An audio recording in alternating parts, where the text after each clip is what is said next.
Eh bien bonjour à toutes et à tous, c'est Vincent, j'espère que vous allez bien. On se retrouve aujourd'hui pour une nouvelle vidéo, donc je vais vous présenter un tuto sur le print on demand.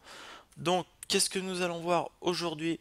Nous allons voir dans un premier temps qu'est-ce que le print on demand, comment cela fonctionne. Nous allons voir les points positifs ainsi que les points négatifs de ce business. Nous allons voir ensuite sur mon écran comment créer un design et combien cela peut vous rapporter.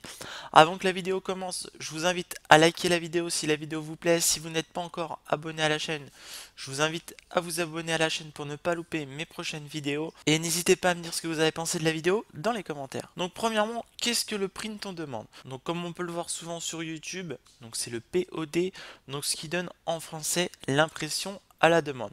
Donc en gros c'est du dropshipping personnalisé, c'est 100% automatisé. Donc une fois que vous avez uploadé votre logo sur la marketplace, et donc c'est gratuit donc si vous utilisez des marketplaces. Moi c'est ce que j'utilise, ça évite de payer une boutique Shopify. Nous allons donc voir comment fonctionne en détail le print on demand. Premièrement, donc si vous avez une boutique, il va falloir relier la boutique au fournisseur. Donc là, dans le cas d'une marketplace, nous n'avons rien à faire si ce n'est uploader nos logos directement sur la marketplace. Je vais vous montrer dans la vidéo comment on fait exactement. Il va falloir créer le design.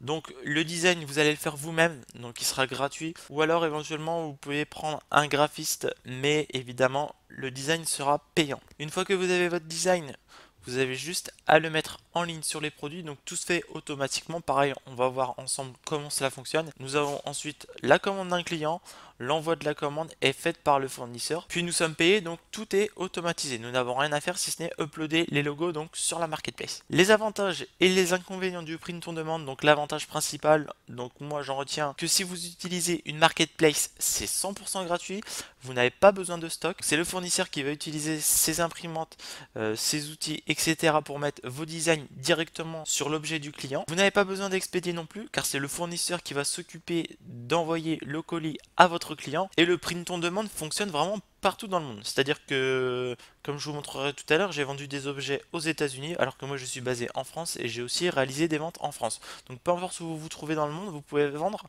à tout le monde. Les quelques points négatifs, ce sont que parfois vous avez des marges qui sont faibles, donc ça va dépendre des produits, et vous ne pouvez pas personnaliser le colis. Alors ça, j'ai envie de vous dire, c'est pas très important, mais je sais qu'en dropshipping, certains aiment personnaliser les colis, et là on peut pas le faire. Nous allons maintenant donc passer sur mon écran, nous allons voir comment créer un design, comment retirer le fond derrière votre design et donc obtenir un PNG, ce qui fait que vous n'aurez pas le contour blanc autour de votre image sur par exemple un t-shirt noir, ce qui ne ferait pas du tout professionnel, donc il va falloir convertir les images en PNG.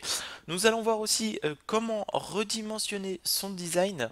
Donc cela va vous permettre d'avoir un design adéquat et votre design ne sera pas pixelisé. Vous aurez une haute définition sur votre design. Et ensuite, nous allons voir donc comment on met en ligne notre design sur les objets. On se retrouve sur mon écran tout de suite. Dans un premier temps, nous allons nous retrouver sur le site canva.com. Donc Canva, c'est le site que j'utilise pour faire mes miniatures YouTube. C'est là aussi que je crée mes designs donc pour ma boutique de print on demand. Donc c'est le site que je vais vous recommander si vous êtes débutant. Vous pouvez faire des designs dessus gratuitement et facilement. On va cliquer ici sur t-shirt et là vous avez un carré blanc qui apparaît et là en fait le carré blanc il va représenter votre design. Donc vous pouvez voir qu'il y en a de base, donc vous pouvez prendre des designs qui sont de base et les modifier pour ensuite les mettre sur des t-shirts. Par exemple nous pouvons prendre celui-ci et nous pouvons modifier le texte juste ici et créer donc un design original. Moi cela ne m'intéresse pas, je vais faire mon propre design. Ce que je fais souvent c'est que j'écris du texte et en dessous je mets un petit design donc basique qu'il va y avoir sur Canva. Par exemple je vais écrire ici mon chien est le plus beau. Donc mon chien est le plus beau, donc faites attention à ne pas faire de fautes d'orthographe, sinon bien évidemment votre design ne va pas se vendre. Vous pouvez modifier l'écriture juste ici, donc moi il me semble que j'avais vu celle-là qui était sympa. Mon chien est le plus beau, voilà. On peut modifier la couleur. Donc moi personnellement je préfère rester sur du noir. Je trouve que du noir ça passe mieux sur n'importe quelle couleur de vêtements. Donc je reste sur du noir. Et on peut aussi modifier la taille. Tac. Et on peut bouger le carré comme ceci. Voilà. Et donc là nous avons notre texte. Ensuite donc nous allons rajouter un logo. Pour ceci il va falloir aller dans éléments. On va sélectionner ici les gratuits. Et là Donc nous allons taper chien et on peut essayer de trouver un logo assez stylé. En sachant que là j'ai mis mon chien est le plus beau, on peut aussi partir sur mon chat est le plus beau, ma tortue est la plus belle, etc. etc. Au lieu de mettre mon chien, on peut mettre par exemple mon bulldog français, mon golden retriever, mon saint bernard, etc. etc. Là moi je vais faire vraiment un truc basique, donc je vais prendre une patte comme ça tout simplement, une patte vraiment basique. C'est vraiment pour l'exemple. Donc là, je considère que mon design est terminé. Je vais donc télécharger mon design en cliquant sur la flèche juste ici. Et je clique sur télécharger. Je me rends ensuite sur ce site là. Donc c'est imageonline.co. Je vous mettrai le lien en description. Donc directement pour supprimer le blanc. Vous avez juste à cliquer sur sélectionner l'image. Donc là je viens de sélectionner l'image dans mon dossier. Et nous avons juste à cliquer sur retirer le blanc. Et ensuite nous devons télécharger l'image. L'image est en train de se télécharger et nous allons donc redimensionner l'image. Nous sommes donc sur un nouveau site, iloveimg.com. Je vous mets pareil le lien en description. Vous n'avez pas besoin de vous inscrire sur les deux sites que je viens de vous montrer. Et donc là tout simplement nous allons pouvoir redimensionner notre logo. Donc là je vais mettre les dimensions que j'ai trouvées donc sur ma marketplace, donc qui est Redbubble. Et j'ai les dimensions dans mon téléphone. Et donc je rentre en largeur 76-32 et en hauteur 64-80. En sachant que je conserve les proportions, donc là du coup on est sur du 50-38. Mais bon, a priori ça passe nickel sur mes designs. On a juste à cliquer ensuite sur redimensionner image et nous n'avons plus qu'à télécharger les images à redimensionner. On se retrouve donc sur Redbubble. Donc sur Redbubble, il va falloir vous créer un compte. Une fois que vous avez créé un compte, vous avez accès à votre tableau de bord. Et là, vous allez pouvoir rajouter une nouvelle œuvre et c'est ce qu'on va faire directement. Il va falloir charger une nouvelle œuvre. Et donc là, on est en train d'uploader le fichier auquel on a retiré le blanc autour, donc qui est maintenant un fichier PNG. Et donc le fichier redimensionné. Donc c'est une seule et même image, mais maintenant ça nous fait un bon gros design. Il va falloir mettre un titre à votre design. Donc le titre, moi je me prends pas la tête, le logo va s'appeler bien évidemment mon chien est le plus beau.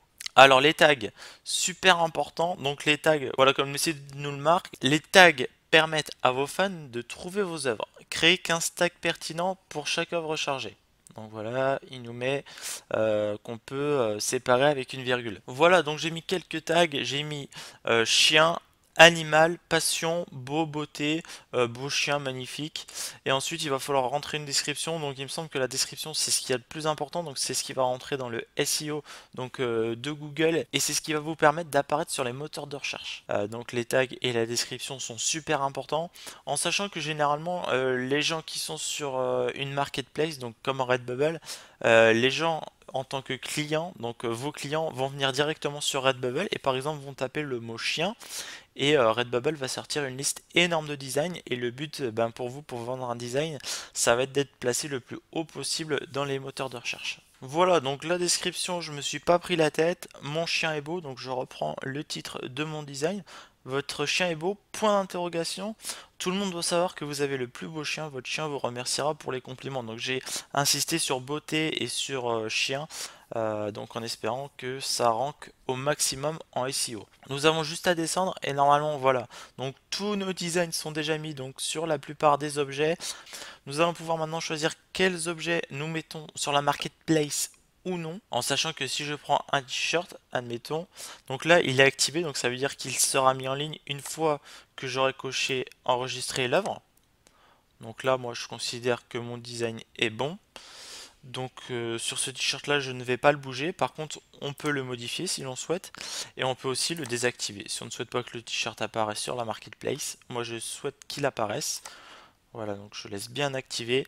Je peux le bouger si j'ai envie de le bouger sur mon t-shirt. J'ai pas spécialement envie de le bouger. On peut mettre de la couleur aussi exactement. On peut régler la taille, etc. etc. Donc moi je vais pas enregistrer les modifications parce que je considère qu'il est parfait comme ça. Donc après c'est à vous de choisir ce que vous activez ou non. Moi je sais que tout ce qui est enfant je n'active pas. Alors peut-être que je devrais activer. Honnêtement je ne sais pas. Le truc c'est que j'upload souvent des designs et donc j'essaye de faire le plus rapidement possible pour en uploader un maximum, faire beaucoup de volume, et donc je prends pas forcément le temps de modifier mes designs sur les objets. Donc je vais désactiver tout ce qui ne me plaît pas. Et donc ce qui est assez sympa, c'est que vous avez aussi des coques de téléphone. Donc sur les coques de téléphone, et bien pareil, il va falloir réduire la taille. Et comme vous le voyez ici, ça bouge directement sur le téléphone, hein. Donc c'est vraiment assez simple, c'est un jeu d'enfant. Et donc le mieux c'est d'avoir quand même un design qui est centré par rapport au téléphone et bien évidemment qui ne dépasse pas parce que sinon ça n'a aucun intérêt. Comme on le voit ici, nous avons aussi des coussins, des rideaux de douche, des mugs isothermes. Donc ça pour moi ouais, c'est plus des tasses, bon c'est pareil, on s'en fiche. On a des foulards, on a des coques de téléphone, des coques de tablette pardon. On a des horloges, on a des gourdes, on a des tapis de bain. On a des sacs, des chaussettes, on a des nouveautés, donc les masques qui viennent d'arriver. Donc là les masques, la dernière fois j'en ai vendu un masque que je vous montrerai tout à l'heure. On marche plutôt pas mal sur les masques, donc je vais les activer. Les sacs c'est assez compliqué, il y a des tabliers, etc., etc. Je viens de terminer tous les uploads que je souhaitais donc sur certains objets. Donc nous allons pouvoir sélectionner quel type de médias nous avons fait. Donc là je considère que ce sont des designs et des illustrations. Vous pouvez aussi mettre vos propres photographies, vous pouvez faire de la peinture, du dessin, etc., etc. Vous pouvez aussi créer des collections afin que vos clients s'y retrouvent plus facilement. Produit par défaut dans la boutique, donc moi je laisse en optimiser, mais nous pouvons par exemple choisir de mettre en avant un t-shirt ou autre, mais je vais laisser en optimiser car c'est ce qui est recommandé. Qui peut voir cette œuvre? Moi seulement ou tout le monde? Et bien évidemment il faudra cocher tout le monde. Si vous mettez vous, et bien cela n'a aucun intérêt. Est-ce du contenu adulte? Eh bien non. Et il faudra cocher ici, j'ai le droit de vendre ces produits, donc les œuvres nous appartiennent. Donc c'est à dire que là je viens de créer le design. Si vous allez sur internet et que vous trouvez des designs avec par exemple un logo Nutella ou un logo Netflix ou je ne sais quoi, euh, à votre place, je ne m'amuserai pas à prendre ce genre de design car c'est copyrighté et à mon avis, vous risquez d'avoir des problèmes. Pareil, si par exemple vous voulez mettre des Pokémon sur des t-shirts, etc., etc., je pense que vous n'avez pas le droit de vendre ce genre d'objet. Nous allons ensuite cliquer sur enregistrer l'œuvre. L'œuvre est en train d'être ajoutée donc au site Redbubble. Et donc, une fois le téléchargement terminé, eh bien nous avons notre design qui s'est mis directement sur des mannequins. Donc ça c'est assez stylé pour convaincre les gens d'acheter. Donc on voit aussi que je me suis fait des petits kiffs, j'ai mis ça sur un tapis de bain, sur une horloge, sous des dessous de verre, sur un couvre-lit, ouais la housse de couette je sais pas pourquoi il me l'a mis parce que du coup c'est pas en bonne dimension, c'est pas grave. Il y a un coussin de sol, rideau de douche, coussin normal. Euh, Ensuite, on a les masques. Donc, on a le masque. On a aussi des petits badges, des pins, des mugs isothermes. Pareil, une gourde, un masque enfant, un tablier, etc., etc. Donc, c'est assez stylé. Et nous pouvons à tout moment modifier notre œuvre. Comme vous pouvez le voir ici sur mon tableau de bord, j'ai déjà réalisé quelques ventes, donc pour l'instant j'en suis à 3,10 €. Il faut dire que j'avais uploadé les logos depuis mars ou avril, mais honnêtement je ne m'en suis pas du tout occupé. Et là au mois d'août j'ai décidé de me lancer à fond sur le print on demand, en sachant que j'ai l'intention de faire d'autres vidéos sur le print on demand. J'ai vraiment envie que tous ensemble on lance un business sur le print on demand pour tous ceux qui sont motivés avec des objectifs à court, à moyen et à très long terme, du style uploader 3 logos tous les jours pendant 100 jours, des choses comme ça. J'ai vraiment envie que tous ensemble on cartonne. Ça change un peu de ce que j'ai l'habitude de présenter sur ma chaîne. D'habitude je vous montre des applications pour gagner de l'argent, mais là entre guillemets c'est un site pour gagner de l'argent aussi gratuitement. Donc je considère que ça rentre dans la thématique de ma chaîne. C'est pour ça que j'ai envie de vous montrer tout ceci. Comme on peut le voir juste ici, donc une œuvre que j'ai vendu. Le tennis, c'est plus qu'un sport, c'est un art. Donc c'est un masque que j'ai vendu et j'ai margé dessus à 2,46 €. C'est marqué juste ici, voilà, un masque. Et normalement, si je clique sur l'historique des ventes, je peux voir où est parti mon objet. En cliquant donc sur l'historique des ventes, on voit que le client a passé la commande le 23 août et que le masque a été envoyé le 27 août, donc ça a pris seulement 4 jours. On a le numéro de la commande, bref on s'en fiche. Nous avons le produit, donc c'est un masque. Et donc mon masque a été produit aux États-Unis, donc direction les États-Unis. État CA, donc je suppose que c'est la Californie. Donc c'est vraiment stylé. J'ai fait un masque depuis chez moi, donc dans ma petite campagne. Et là, il y a un mec en Californie qui risque de se trimballer avec mon masque dans les États-Unis. Donc c'est vraiment ouf. Je trouve que c'est assez stylé.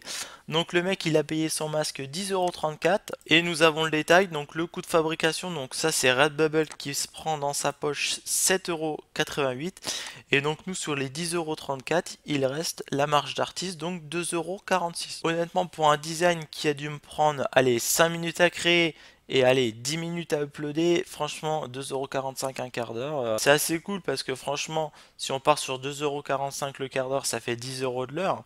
Sauf que là, en fait, mon design, il est sur internet à vie. Donc, c'est-à-dire que, par exemple, ce design-là, je peux en vendre 0 par mois, comme je peux en vendre un tous les jours, en fait. Concernant les marges que nous pouvons nous faire sur les produits, eh bien, nous avons juste à cliquer sur la tarification des produits.